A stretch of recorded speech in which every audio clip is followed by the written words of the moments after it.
稲長沼です。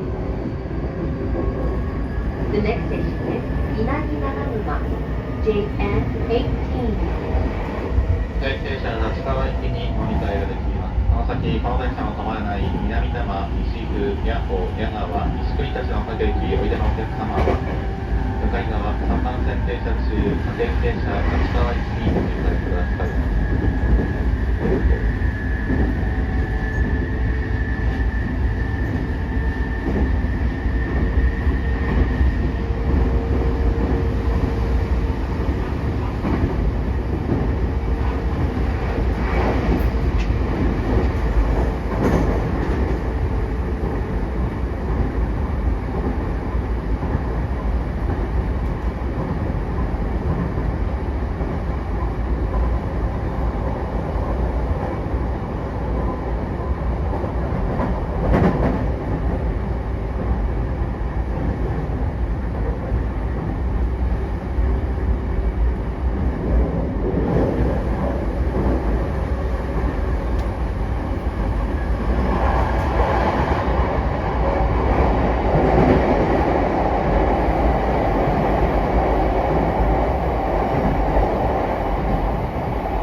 まもなく南長沼、南長沼。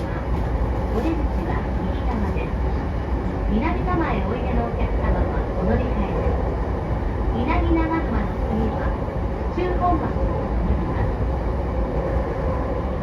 The next station is 稲城長沼 JN18. The doors of the right side will be closed. Please enter the number 9 local service.